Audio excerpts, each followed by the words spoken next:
বিসমিল্লাহির রহমানির রহিম।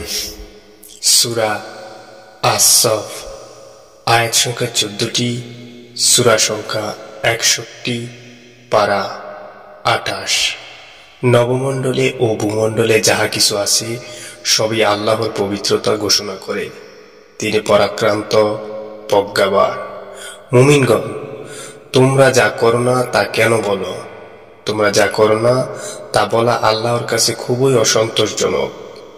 আল্লাহ তাদেরকে ভালোবাসেন যারা তার পথে সারিবদ্ধভাবে লড়াই করে, যেন তারা সীসাডালা প্রাচীর।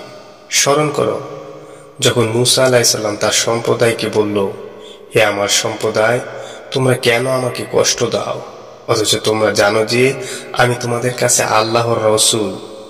অতঃপর তারা যখন বক্রতা অবলম্বন করল, তখন আল্লাহ তাদের অন্তরকে বক্র করে দিলেন। আল্লাহ পাপাচারী সম্প্রদায়কে পথ প্রদর্শন করেন না। স্মরণ করো, যখন মরিয়ম তনু ঈসা আলাইহিস সালাম বললেন, হে বনী ইসরাইল, আমি তোমাদের কাছে আল্লাহর প্রেরিত রাসূল। আমার পূর্ববর্তী তাওরাতকে আমি সত্যায়নকারী, এবং আমি এমন একজন রাসূলের সুসংবাদদাতা যিনি আমার পরে আগমন করবেন, তার নাম আহমদ। অতঃপর যখন সেই স্পষ্ট প্রমাণাদি নিয়ে আগমন করল, তখন তারা বলল, এ তো এক প্রকাশ্য জাদু। যে ব্যক্তি ইসলামের দিকে আহুত হয়েও আল্লাহর সম্পর্কে মিথ্যা বলে, তার চাইতে অধিক জালেম আর কে? আল্লাহ জালেম সম্প্রদায়কে পথ প্রদর্শন করেন না। তারা মুখের ফুৎকারে আল্লাহর আলো নিভিয়ে দিতে চায়। আল্লাহ তার আলোকে পুনরূপে বিকশিত করবেন, যদিও কাফেররা তা অপছন্দ করে। তিনি তার রাসূলকে পথ নির্দেশ ও সত্য ধর্ম দিয়ে প্রেরণ করেছেন, যাতে একে সব ধর্মের উপর প্রবল করে দেন, যদিও মুশরিকরা তা অপছন্দ করে। মুমিনগণ, আমি কি তোমাদেরকে এমন এক বাণিজ্যের সন্ধান দিব যা তোমাদেরকে যন্ত্রণাদায়ক শাস্তি থেকে মুক্তি দিবে?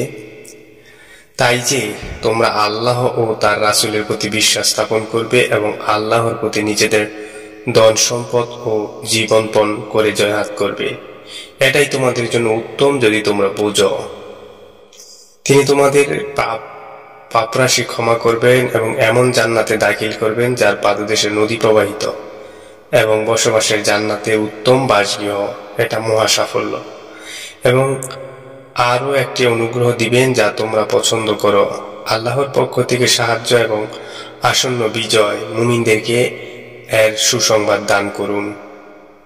মুমিনগণ, তোমরা আল্লাহর সাহায্যকারী হয়ে যাও, যেমন ঈসা ইবনে মরিয়ম তার শিষ্যবর্গকে বলেছিল, আল্লাহর পথে কে আমার সাহায্যকারী হবে?